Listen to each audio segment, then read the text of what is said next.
함께 기도드리겠습니다. 하나님, 일용할 것들을 채우시며 하루의 문을 열어주심을 감사드립니다.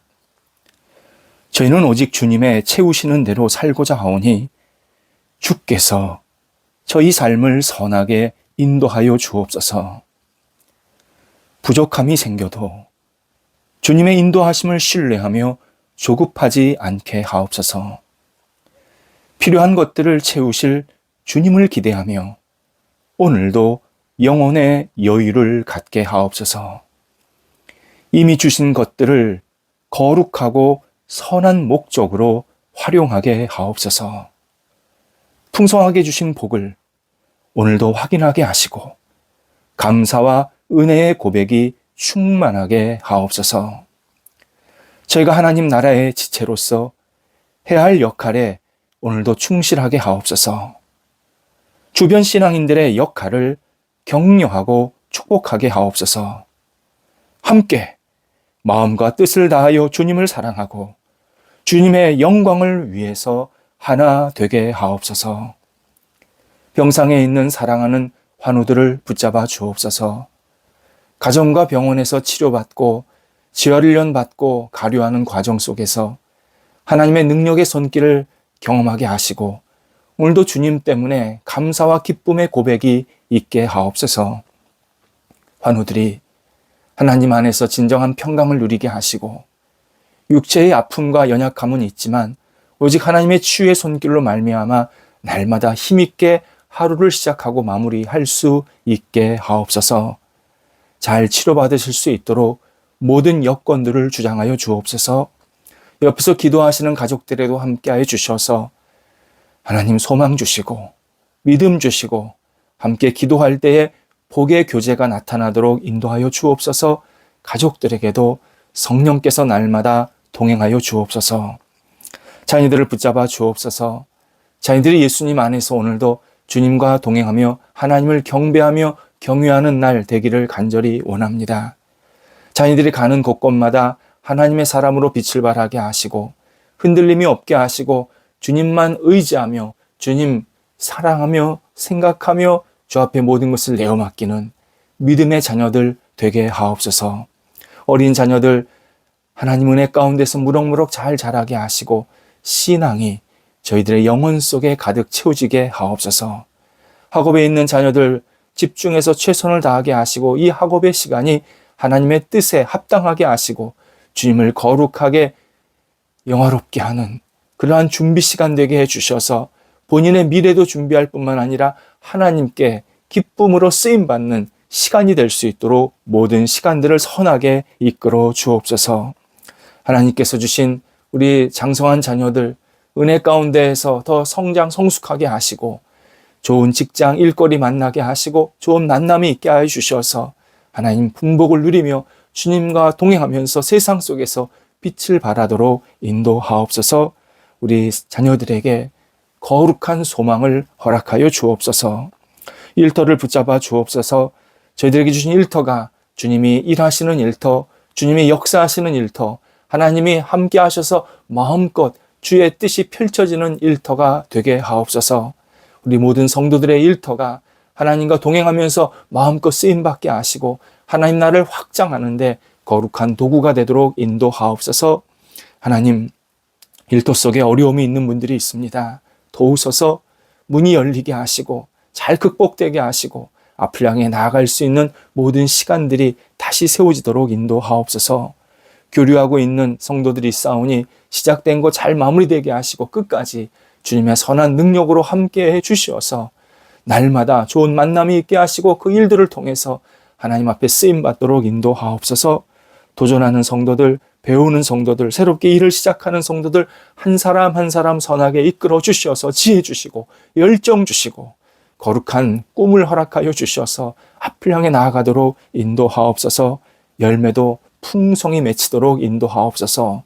출타하는 성도들 오늘도 오고 갈 때에 성령께서 함께 하시고 주님을 의지하며 맡겨진 소임들을 잘 감당하시게 하옵소서. 주의 주시는 평안이 넘치는 출타의 시간 되게 하옵소서. 하나님, 저희 대한민국을 이렇게 아름답게 이끌고 세우고 헌신하는 좋은 선조들이 있게 하신 것 감사를 드립니다. 주님의 크신 은혜이며 주님의 사랑임을 고백합니다. 하나님, 이 땅을 위해서 헌신한 우리 조국의 모든 선배들 또 선조들, 하나님께서 그 자손들에게 큰 은혜와 복을 허락하여 주시옵시고, 주의 주시는 그 은총이 저희들에게 더욱더 뿌리가 깊게 내려지게 하여 주셔서 저희 후손들도 대한민국을 사랑하는 마음으로 아름답게 쓰임받을 수 있도록 인도하여 주시옵소서. 특히 그리스도인들이 나라를 사랑하며 나라의 거룩한 꿈을 갖고 하나님께 내어 맡기게 하여 주셔서 대한민국이 다시 세상 속에서 빛을 발할 수 있도록 성령께서 날마다 함께 하옵소서. 하나님, 저희 교회를 위해서 기도드립니다. 교회가 하나님의 뜻과 영광을 위해서 늘 쓰임받게 하시고 더 안정되게 하시고 뿌리가 깊어지게 하시고 확장되게 해주셔서 하나님을 경외하고 의지하는 사람들로 채워지게 하시며, 무엇보다도 하나님을 알지 못하는 분들이 함께 참여해서 하나님을 경외하며 하나님 안에 거하며 진리를 붙잡고 살아갈 수 있는 놀라운 복이 이어지게 하여 주시옵소서. 오늘도 성일방 계속 진행됩니다. 함께 하셔서 깨달음이 있게 하시고 인도하시는 분, 참여하는 모든 분들에게 하나님께서 크신 은총을 베풀어 주시옵소서. 성도들, 오늘도 긍정적인 마음으로 기쁨과 감사를 누리게 하여 주시옵소서.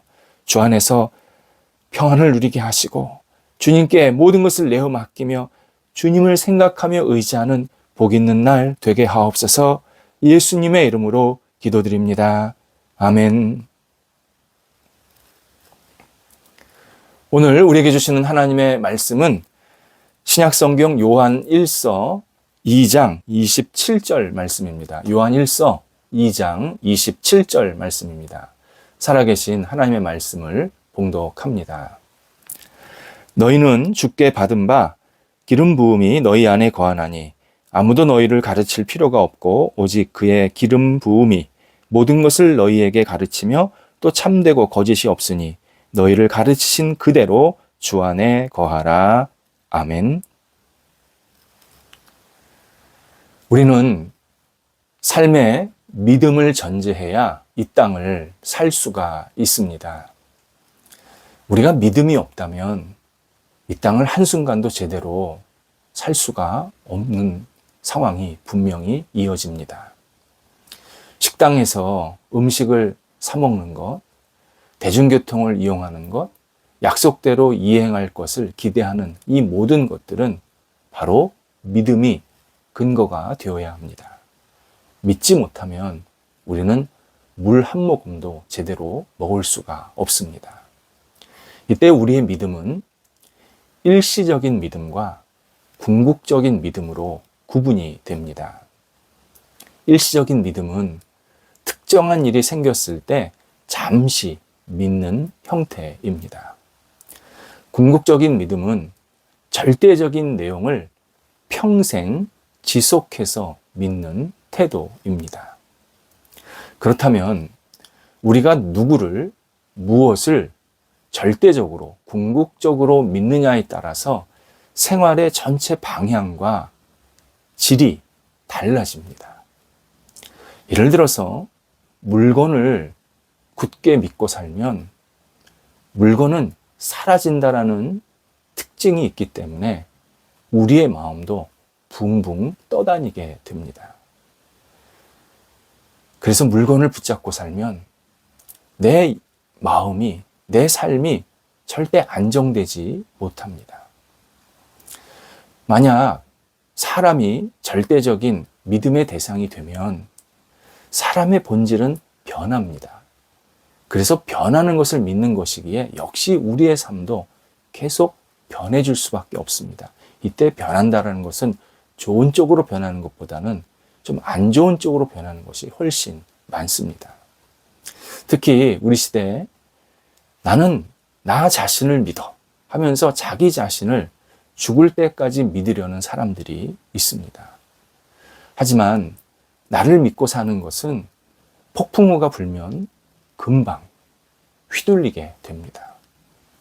매우 불안하고 한계를 느끼게 되는 시간을 만나게 됩니다. 나는 절대 신뢰할 만한 대상이 되지를 않습니다. 예를 들어서 내가 갑자기 아프기도 합니다. 오늘 멀쩡했다가 갑자기 내일 심각하게 아파서 뭔가 문제가 생깁니다. 나를 믿으면 내가 계속 삶이 어떻게 될지 모르는 이 부초처럼 왔다 갔다 하는 삶이 될 수밖에 없습니다. 인간의 판단과 행위는 언제 달라질지 무너질지 모릅니다. 내가 안 바뀌어도요, 주변 사람들이 바뀌기도 하고 주변 환경이 바뀌기도 합니다. 그러다 보니까 내 판단과 행동도 당연히 거기에 맞춰서 또 변할 수밖에 없는 겁니다. 그래서 한편으로는 많은 사람들이 물질을 꽉 붙잡고 살려는 모습도 보게 됩니다.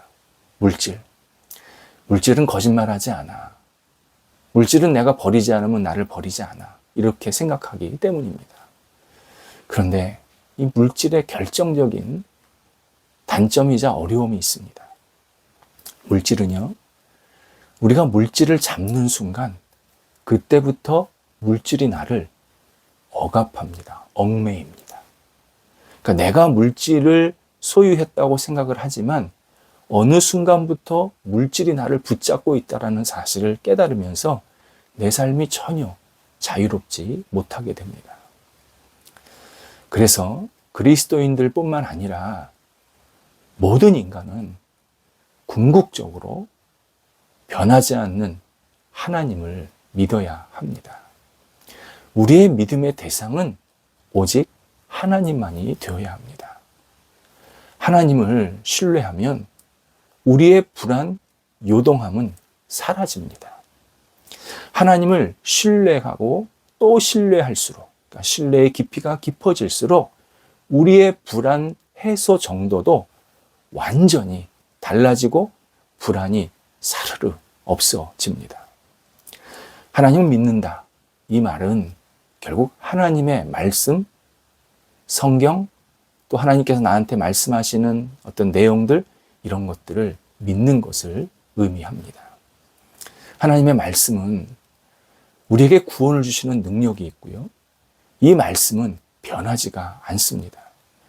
그래서 수천 년 전부터 지금까지 이 말씀을 통해서 얼마나 많은 사람들이 이 땅에서 다시 새롭게 살게 되었는지, 또 구원받은 백성으로서 얼마나 기쁨을 누렸는지 정말 우리는 다양한 자료를 통해서 확인할 수 있습니다.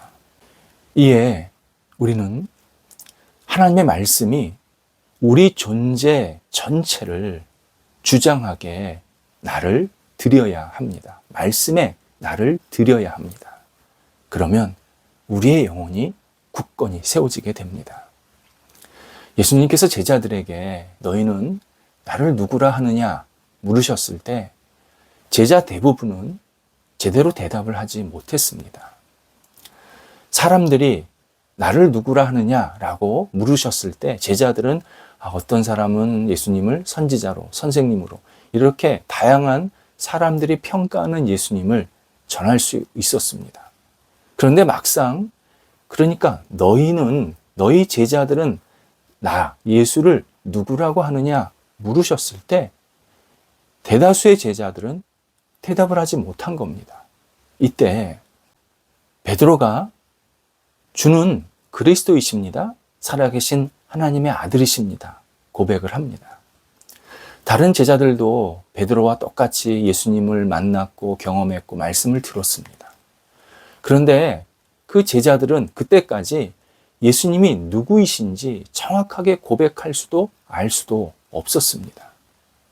이런 면에서 베드로는 다른 제자와 달리 정말 뛰어난 놀라운 고백을 하고 있는 겁니다. 그만큼 베드로가 예수님을 정말 알고 싶었고 예수님께 진심으로 대했다라는 사실을 우리는 다시 한번 깨닫게 됩니다. 이때 예수님께서 시몬아, 이를 내게 알게 하신 이는 하늘에 계신 내 아버지다 라고 말씀을 해주십니다.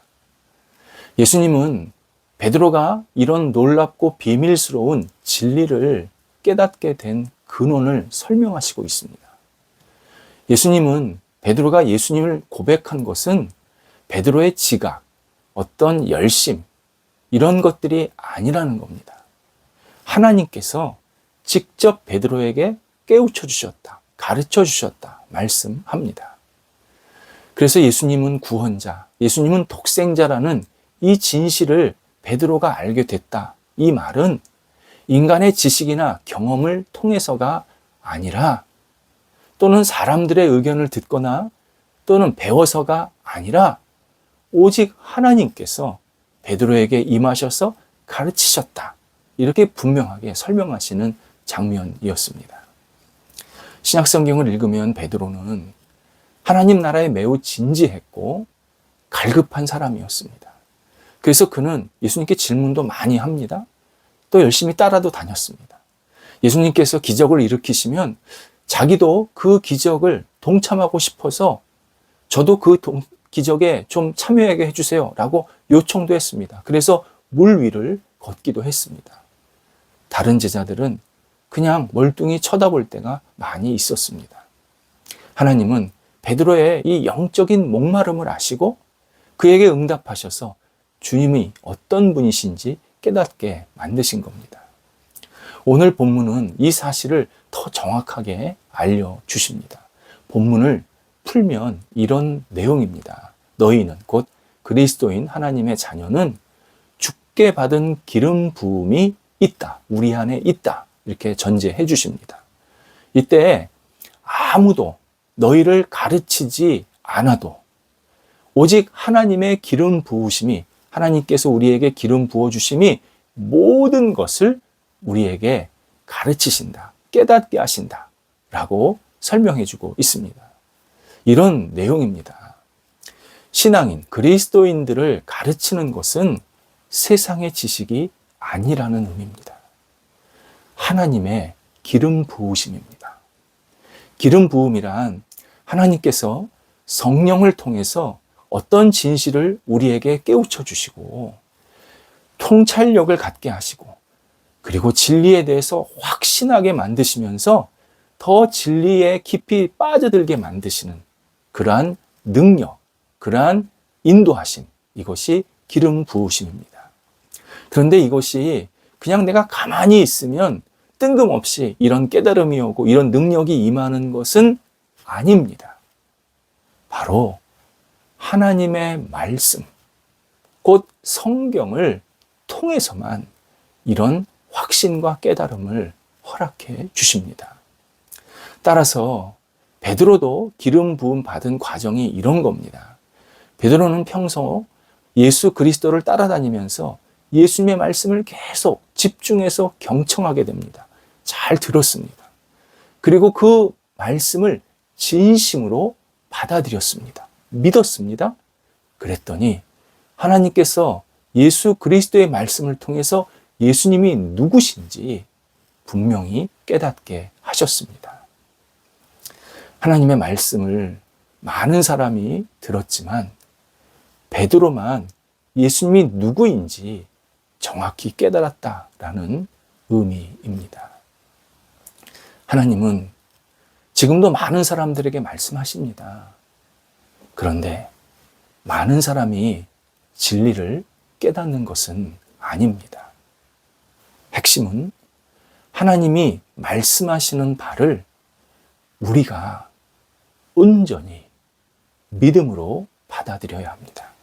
우리가 하나님께서 하시는 이 놀라운 말씀, 진리의 말씀을 받아들이면 세상이 뭐라고 하던 우리 그리스도인들은 변하지 않습니다. 뿐만 아니라 말씀을 받으면 누구도 우리를 흔들 수 없습니다. 이것이 우리가 실족하지 않는 비결입니다. 하나님의 말씀에는 우리가 세상의 바람에 흔들리지 않는 견고한 토대가 있습니다. 진리이기 때문입니다. 그 토대 위에 우리가 서야 합니다. 그렇게 우리가 굳건히 설 때 실족하지 않게 됩니다.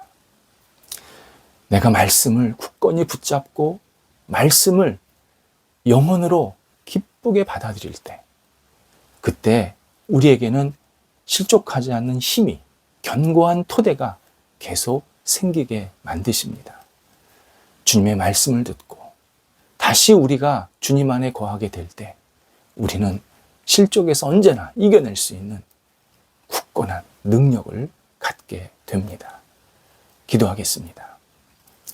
하나님, 주님의 말씀을 저희가 다시 집중하며 믿음으로 받아들이게 하옵소서. 말씀이 저희 삶의 주인 되어 주셔서 말씀 속에 거하는 것이 가장 복되고 감사한 일임을 날마다 고백하게 하시고 이 말씀을 붙잡고 모든 실족을 극복해낼 수 있도록 인도하여 주시옵소서. 예수님의 이름으로 기도드립니다. 아멘.